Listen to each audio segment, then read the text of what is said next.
This black guy in the psych ward is like yelling in this module, you know, like, anybody want to learn how to play chess? Anybody want to learn how to play chess? You know, and I was like, hell yeah, I want to learn how to play chess, right? Black guy at a black guy table, and I'm a white guy. All the Woods and all the skinheads in there are like now against me, but I didn't know. Oh no, you had no idea. I had no idea. Oh no. All the pops, right?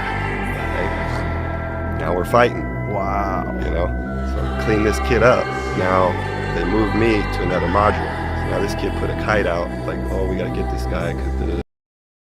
Your boy, Big Biss Life Mayhem. So, this guy here is an absolute machine. He was a machine UFC fighter, and he was a machine in jail. And as you heard, he cleaned them guys up. And I want to say, the most scariest people I came across in prison were the UFC fighters. Them guys can fold you up into a pretzel and there's nothing you can do about it. Absolutely scariest people I have ever come across in jail.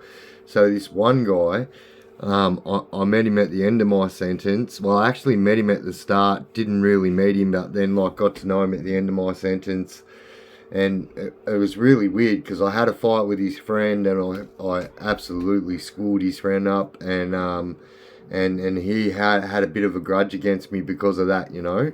And so I remember, like, so back then you were allowed to box and fight in the unit, train, you know.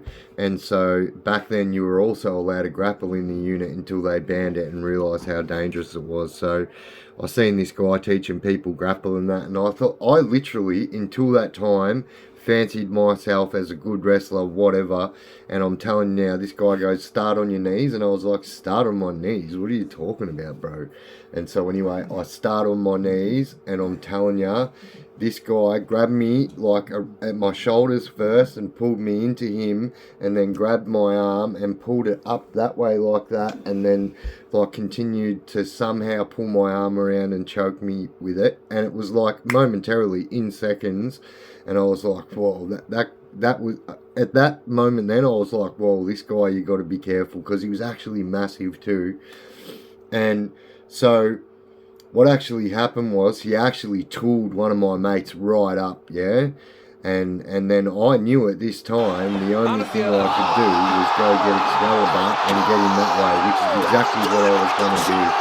And at this time I was a pretty violent character, so it wasn't nothing for me. And so anyway, I'm going to meet this guy, and he's coming down the stairs, and I thought that's where it was going to happen. But then he went and sat on the table right in front of the screws desk, and he hit the escape button, you know. He took off and told the officers that he was scared and whatnot.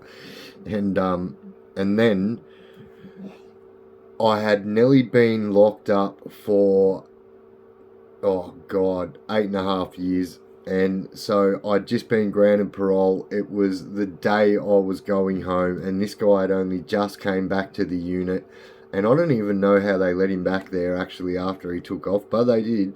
And when he found out that I was getting out, so him and his mate, not the guy that I already tooled up, came in and were trying to fight me, you know what I mean? I said, are you fucking serious? Like, I was literally on the way out, you know what I mean? I said, yeah, righto, dickhead, I'm going home today, mate. I couldn't give a shit about you, you know? And he was trying to fight me, and I'm going, mate, you are a dickhead, mate, you know? Like, seriously, I'm going home. You've had, like, ample time to do this, but you've tried to do this on the day I'm going home. And so anyway, it was one of the only fights I turned down in jail, and I'm glad I did, because, like, it would have had to end up with me, you know, doing something that would have gave me more time. And but yeah, absolutely, UFC fighters in jail, and a lot of people learn it now, and so that's why a lot of people get phones in so they can learn jiu-jitsu, you know. And so jiu-jitsu videos are big in jail if you got a phone and that. And so yeah, alright guys, Big Biss Life of Mayhem. Guys, chuck in the comments what you'd like to hear about, anything about prison, anything about anything I've done in my life, from bike clubs, gangs, prison, whatever. Let me know, and I'll see what I can do about it. Alright guys, Big Biss Life of Mayhem. Don't forget to chuck a subscribe. Don't forget to hit that bell so you never miss any of my videos, and that way you get to see them when they first come out. Alright guys, thank you very much. You guys are absolute legends. I'm so happy with the way my YouTube's going. Let's go.